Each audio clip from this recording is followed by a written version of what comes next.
Olá, esse é o canal Estudos em FIIs. Vamos falar hoje do fechamento do BODB, mês de dezembro, fechamento de ano também, como é que foi o fundo, né? Então, em 2023, esse fundo nos pagou R$ 1,46 por cota, o que corresponde a um dividend yield de 15,2%. Esse fundo aqui, se a gente faz um comparativo com os demais FIINFRAs, né? Ele está lá no primeiro pelotão dos fundos que mais pagaram desde o início e também neste ano. Bom, alguns detalhes aqui relativo ao mês de dezembro, né? O fundo está com a cota mercado, fechou com 9,60 e ele fez uma distribuição excepcional de 0,15 centavos esse mês, né? Lembrando que esse fundo é base 10, a cota patrimonial dele aqui 9,62. Então, vamos dar uma olhada como é que foi essa distribuição aqui.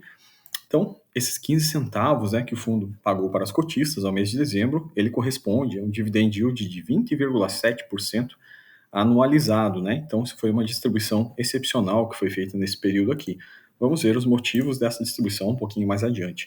O fundo segue crescendo aqui, está atualmente com 17.187 cotistas, né?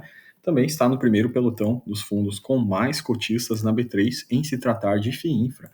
O fundo acaba de completar 2 anos, né? E aqui ele coloca alguns marcos, né? Basicamente fala um pouco sobre o sucesso do fundo, né? Estratégia da Boqueina e aqui esse complemento dos 2 anos de existência do fundo.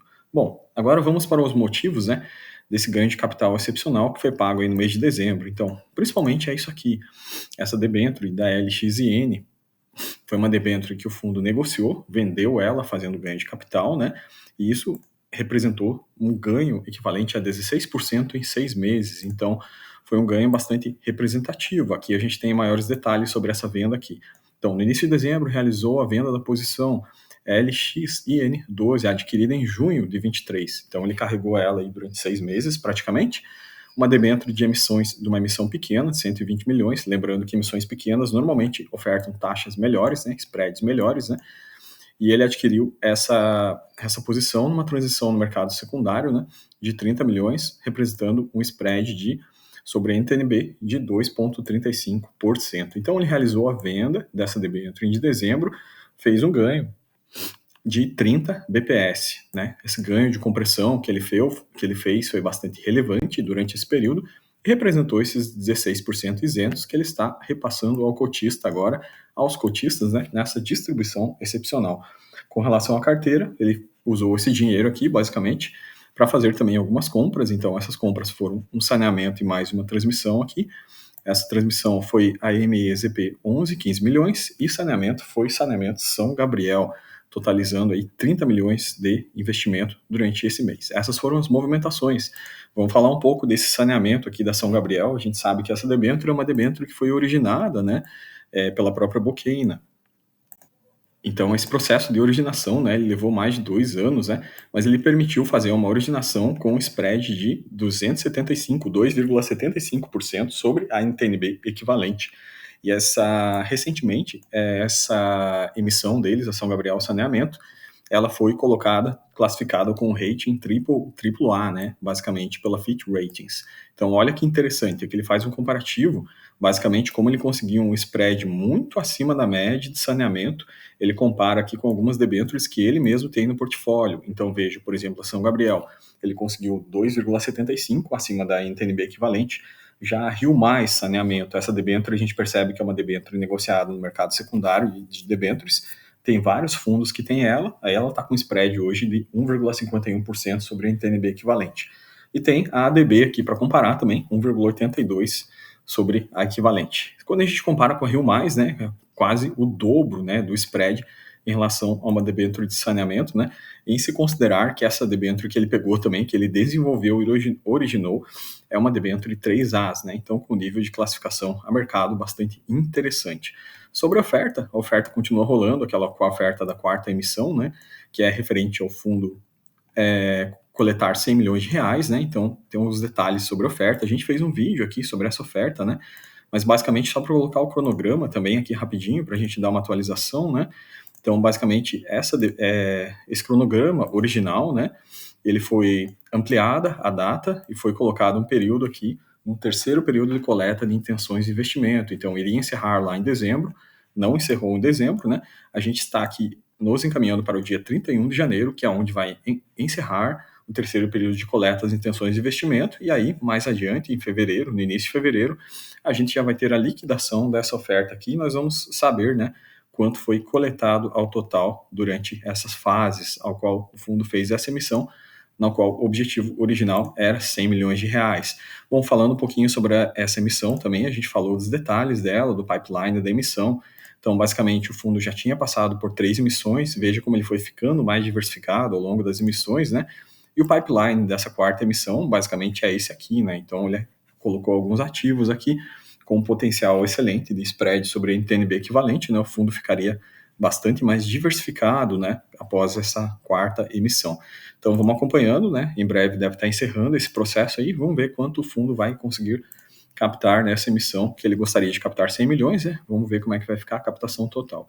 Seguindo em frente no relatório, aqui bastante interessante, o fundo coloca uma coisa aqui, um detalhe sobre o mercado de debêntures em 2023, que ele foi um mercado que, basicamente, onde houveram emissões da ordem de 40 a 50 bi, nessas emissões a gente vê na barrinha aqui, né, um nível de emissões bastante similar aos anos anteriores aqui, e aqui volumes muito grandes, marcados de bege, né, principalmente por a EGEA, Rio de Janeiro, Eletrobras, Aeroportos Bloco Sul e Central, Iguá, Rio de Janeiro, representando os volumes mais relevantes em se tratar de quantidade, volume de emissão de debêntures incentivadas dentro da Lei 12.431, tá? Então, o fundo coloca esse detalhe aqui e ele fala um pouco sobre aquela nova Lei 14.801. Vocês viram que saiu aí no mercado essa nova lei, né?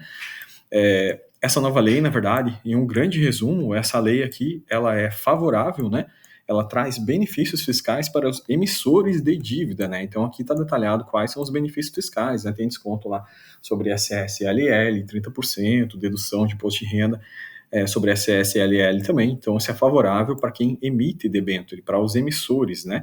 Nessas debêntures de infraestrutura dentro dessa nova lei, a 14.801. Bom, para a pessoa física não é tão interessante, né? Não é atrativo quanto a 12.431, porque tem o IR de 15%.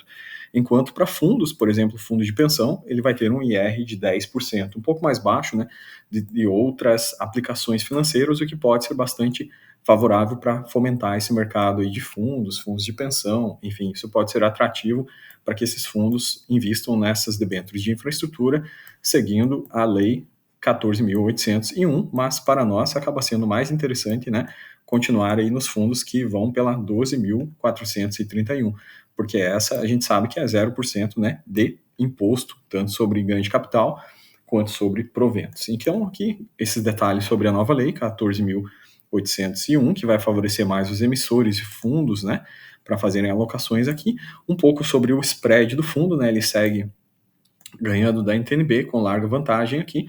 A gente vê a cota, né, como varia aqui, que interessante, ó, veja a cota a mercado, que é o cinza, né, a gente percebe que em vários momentos aqui, a cota mercado andou abaixo da patrimonial, né? Isso quer dizer o quê? O fundo estava descontado, por exemplo, nesse período de agosto 22 até janeiro 23, o cinza andou abaixo, o fundo andou descontado. Recentemente também o fundo andou descontado, abaixo do VP, e hoje em dia ele está bastante em linha com o VP, até um pouquinho acima, né, na cota mercado, fechamento de dezembro. Aqui é a rentabilidade do ano do fundo, a rentabilidade tanto na cota patrimonial quanto na cota mercado, que foi de 16,6% na cota patrimonial ou 19,54% de rentabilidade total na cota mercado. Isso quer dizer o quê? Dividendo mais valorização da cota no período deste ano. Né? Quando a gente observa o acumulado desde o início, esse fundo começou aí em 2022, né? Recém completou 2 anos, então desde o início ele entregou uma rentabilidade total na cota patrimonial de 29,2%, na cota ao mercado muito próximo disso aí, 28,8%, bastante acima da NTNB equivalente, que entregou nesse mesmo período 22,8%. Relembrando que isso aqui são rendimentos totalmente isentos, né? Bom, aqui tem a carteira dele, basicamente com essas modificações, ele aumentou um pouco essa posição, né, na São Gabriel Saneamento, né, MEZP, perceba os spreads do fundo, como são interessantes, né, então esse fundo da Boqueina, ele tem um carrego muito interessante, veja o carrego dele na taxa de aquisição, é um IPCA mais 8,42, porque percebam que ele tem várias operações aqui com um nível bastante expressivo de IPCA mais spread, né, isso é um carrego bastante alto. Isso faz com que o fundo tenha um spread de aquisição médio de 2,76 sobre a NTNB equivalente. Quando a gente compara com os demais pares, esse é um spread bastante interessante. Então, essa é uma das ferramentas de ganho do porquê, um dos porquês de que esse fundo consegue pagar o nível de dividendo mais alto. Logicamente, esse fundo trabalha muito fortemente, como a gente viu agora em dezembro, com gestão ativa, compras e vendas, compressão de spread, enfim, ele faz muita gestão ativa, muito ganho para o cotista com esse aspecto, com essas alavancas também. Relativo ao portfólio, sem modificações, então continuamos com o portfólio aqui sendo predominantemente renováveis, transmissão, rodovias e saneamento, né? E vamos aguardar fechamento aí da nova emissão para a gente ver como é que vai ficar esse portfólio, quanto vai captar. Relativo aos pagamentos, né, de dezembro, aqui a gente teve os 15 centavos, basicamente foi pago em 2 parcelas, o rendimento acumulado aí desde o início, pagamento acumulado de R$ 9,60, desde a cota mercado, desculpa, de R$ 9,60 na presente data. O fundo agora está negociando, né, no fechamento de sexta-feira, estava negociando com R$ 9,50, né, bastante próximo do patrimonial. Então, resumão rápido do relatório de dezembro era isso. Falei um pouco aqui da emissão também, né? Como é que anda a emissão, como é que foi o pipeline da emissão, da prorrogação do prazo, né? Para coleta de investimentos.